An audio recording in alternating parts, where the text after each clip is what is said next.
Hello, welcome back to my shadow vlogs. അപ്പം ഞാൻ ഇന്ന് വന്നിട്ടുള്ളത് ഒരു ചൂരയുടെ പുളി വെക്കുന്ന മുളക് കറി വെക്കത്തില്ലേ, അതിൻ്റെ റെസിപ്പിയാണ് കേട്ടോ. ഏറ്റവും സിമ്പിളായിട്ട് നമുക്ക് ചെയ്യാൻ പറ്റുന്ന കണക്ക് എങ്ങനെയാണെന്ന് കാണിച്ചു തരാം. അതിന് വേണ്ടിയിട്ട് നമുക്ക് കുറച്ച് സാധനങ്ങൾ അരിഞ്ഞെടുക്കേണ്ടതുണ്ട്. അപ്പോൾ അതിന് വേണ്ടിയിട്ട് ആദ്യം ഒരു കഷ്ണം ഇഞ്ചി, പിന്നെ കുറച്ച് വെളുത്തുള്ളി വൃത്തിയാക്കിയത്, പിന്നെ ഒരു 5-6 ചുവന്നുള്ളി, പിന്നെ ഒരു വലിയ സവാള.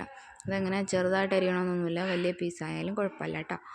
പിന്നെ ഒരു തക്കാളി, വലുതാണെങ്കിൽ ഒരു തക്കാളി, ഇല്ലെങ്കിൽ ഒരു 1.5 തക്കാളി. ഇത്രയും സാധനം നമുക്ക് വേണ്ടത്.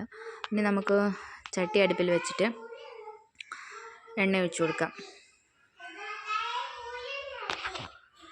എണ്ണ ചൂടായി വരുമ്പോൾ അതിലേക്ക് ഒരു 1/2 ടീസ്പൂൺ ഉലുവ ഇട്ട് കൊടുക്കുക. ഉലുവ ഒന്ന് മൂത്ത് വരട്ടെ. എന്നിട്ട് നമ്മൾ നേരത്തെ അരിഞ്ഞ് വെച്ചിട്ടുള്ളതല്ലേ ഇതെല്ലാം എണ്ണയിലേക്ക് ഇട്ട് കൊടുത്ത് വഴറ്റാം. സിമ്പിളാണ്. ഇതെല്ലാം വഴറ്റി ഒന്ന് ചൂടാറുന്ന നേരത്ത് നമ്മൾ മീൻ വൃത്തിയാക്കുന്നു. എന്നിട്ട് ഇത് മിക്സിയിൽ അടിച്ചെടുക്കുന്നു, അരപ്പിടുന്നു. ഇത്രയുള്ള സിമ്പിളാണ് കേട്ടോ. അപ്പോൾ ഇതൊന്ന് എല്ലാം കൂടെ ഒരുമിച്ചിട്ടിട്ട് നന്നായിട്ടൊന്ന് വഴറ്റിയെടുക്കുക. ഈ ഒരു സമയത്ത് നമ്മൾ ഒരു ചെറിയ പാത്രത്തിൽ നമുക്ക് ആവശ്യമായിട്ടുള്ള മുളക് പൊടിയും മല്ലിപ്പൊടിയും എല്ലാം ഇട്ട് കൊടുക്കാം. അപ്പോൾ ഞാനിവിടെ ഒരു 1.5 ടീസ്പൂൺ മുളക് പൊടി, പിന്നെ മല്ലിപ്പൊടിയാണ് കേട്ടോ. 2 വലിയ ടീസ്പൂൺ മല്ലിപ്പൊടി, പിന്നെ കുറച്ച് മഞ്ഞൾപ്പൊടി, ഇത്രയും കൂടെ. പിന്നെ ഒരു 1/4 ടീസ്പൂൺ ഗരം മസാല കേട്ടോ. ഇത് ഓപ്ഷണലാണ്, ഞാൻ ഇടയ്ക്ക് ചേർക്കാറുണ്ട്. ഒരു 1/4 ടീസ്പൂൺ ഗരം മസാല. ഇത്രയും ഇട്ടിട്ട് കുറച്ച് വെള്ളം ഒഴിച്ച് ഇതൊന്ന് മിക്സ് ചെയ്ത് വെക്കാം.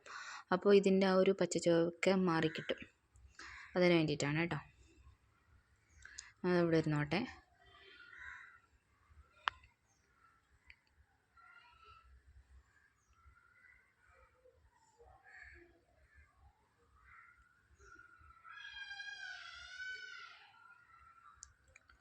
നമ്മുടെ സവാളയും വെളുത്തുള്ളി, ഇഞ്ചി, തക്കാളി ഇത്രയും കൂടെ ഒന്നും കൂടെ ഒന്ന് വഴറ്റുവാണ്. ഈ ഒരു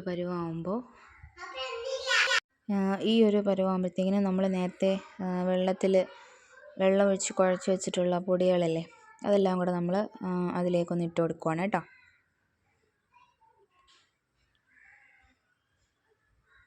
ഇനി ഇതും കൂടെ ഒന്ന് നന്നായിട്ടൊന്ന് വഴറ്റി ഒന്ന് യോജിപ്പിക്കാം.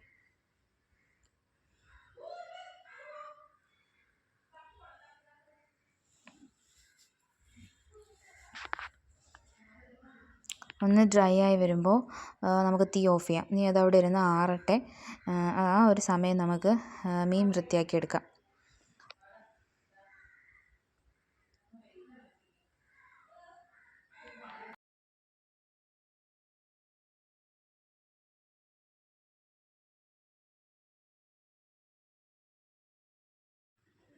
മീനിൻ്റെ തലയൊക്കെ കട്ട് ചെയ്ത് കളഞ്ഞതിന് ശേഷം നമ്മൾ ആ ബോഡി പാർട്ടില്ലേ, അത് മുള്ള് സെപ്പറേറ്റ് ആകുന്ന രീതിയിൽ കട്ട് ചെയ്തെടുക്കാം. 2 ഭാഗത്തു നിന്നും മാംസം മാത്രം കട്ട് ചെയ്തെടുക്കാം.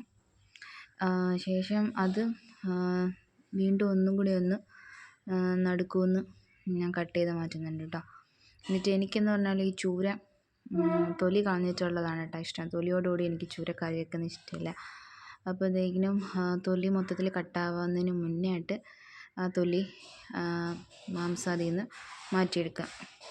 എന്നിട്ട് അതിൻ്റെ ആ പള്ള ഭാഗമൊക്കെ ഇല്ല, അതൊക്കെ ഞാൻ കട്ട് ചെയ്ത് മാറ്റുന്നുണ്ട്. ആ ഭാഗത്ത് നമുക്ക് തൊലി കളയാൻ പാടാണ്.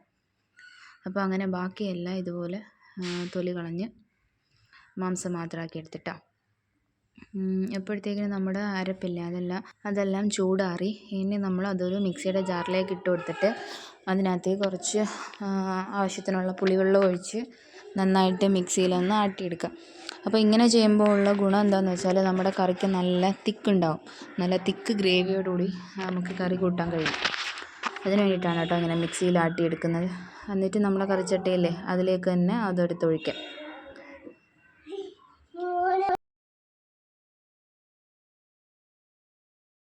എന്നിട്ട് ജാറിലേക്കും കുറച്ച് വെള്ളം ഒഴിച്ച് അതും അതിലേക്ക് തന്നെ നമുക്കൊഴിക്കാം.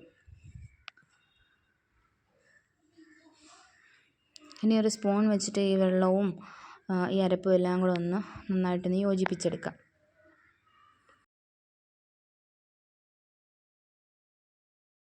അപ്പോൾ കറിയിൽ നമ്മൾ ഉപ്പിട്ടിട്ടില്ലല്ലോ, അപ്പോൾ നമുക്ക് ഉപ്പിട്ട് കൊടുക്കാം. എന്നിട്ട് കറി ഒന്ന് തിളച്ച് വരുമ്പോൾ നമ്മുടെ മീൻ കഷ്ണങ്ങളുണ്ടല്ലോ അതൊക്കെ അതിനകത്തേക്ക് ഇട്ട് കൊടുക്കാം. ഞാനത് മൊത്തവും കറി ആക്കുന്നില്ല, കുറച്ച് ഞാൻ പൊരിക്കാൻ വേണ്ടി മാറ്റുന്നുണ്ട് കേട്ടോ. ബാക്കി മുള്ളും കുറച്ച് മാംസവും തലയെല്ലാം ഇട്ടിട്ട് ഞാൻ പുളിക്കറി ഉണ്ടാക്കുന്നത്. എന്നിട്ട് അതിൻ്റെ മുകളിൽ കുറച്ച് കറിവേപ്പിലയൊക്കെ ഇട്ട് കൊടുത്ത് അതവിടെ വെന്തോട്ടെ. ഈ ഒരു സമയത്ത് നമുക്ക് മസാല ഇടാം, പൊരിക്കാനുള്ളതിന് മസാല ഇടാം. അപ്പോൾ അതിന് വേണ്ടിയിട്ട് കുറച്ച് മുളക് പൊടി, പിന്നെ കുറച്ച് മല്ലിപ്പൊടി, പിന്നെ ഗരം മസാലപ്പൊടി, മഞ്ഞൾപ്പൊടി, പിന്നെ കുറച്ച് ഉപ്പ്, ആവശ്യത്തിനുള്ള ഉപ്പ്, അതെല്ലാം ഇട്ടു. ഇനി ഇതിൽ നമ്മൾ വെള്ളത്തിന് പകരമായിട്ട് കുറച്ച് വിനാഗിരിയാണ് കേട്ടോ ഒഴിക്കുന്നത്. വിനാഗിരിയും അതുപോലെ ഞാൻ കുറച്ച് കായപ്പൊടി ഇടുന്നുണ്ട്. എപ്പോഴും നമ്മൾ ഒരുപോലെയല്ലേ മീൻ പൊരിക്കുന്നത്, അപ്പോൾ എന്തെങ്കിലുമൊക്കെ വ്യത്യസ്തമായിട്ട് ഞാൻ ഇപ്രാവശ്യം കുറച്ച് കായപ്പൊടിയും കുറച്ച് വിനാഗിരി ഒഴിച്ചിട്ടാണ് കേട്ടോ ഇത് കുഴച്ചെടുക്കുന്നത്. എന്നിട്ട് ഇതിലേക്ക് ഇഞ്ചിയും വെളുത്തുള്ളിയും പേസ്റ്റ് ഇട്ടാൽ നല്ല ടേസ്റ്റാണ് കേട്ടോ. അപ്പോൾ അങ്ങനെ ഇഞ്ചിയും വെളുത്തുള്ളിയും പേസ്റ്റ് ഇടുന്നുണ്ട്. എന്നിട്ട് കുറച്ച് കറിവേപ്പിലയൊക്കെ ഇട്ട് വെക്കുന്നുണ്ട്. അപ്പോൾ നമ്മളെ കറി തിളച്ച് സെറ്റായിട്ടുണ്ട്. ഇനി കറി നന്നായിട്ട് തിളച്ച് കഴിയുമ്പം നമ്മൾ തീ ഓഫ് ചെയ്യുന്നതിന് തൊട്ട് മുന്നേ ആയിട്ട് ഒരു 1-2 ടീസ്പൂൺ പച്ച വെളിച്ചെണ്ണ ഒഴിക്കുന്നത് നല്ല ടേസ്റ്റാണ്. ഇനി നമുക്ക് മീൻ പൊരിച്ചെടുക്കാൻ അതിന് വേണ്ടിയിട്ടൊരു പാനിൽ എണ്ണ ഒഴിച്ച്,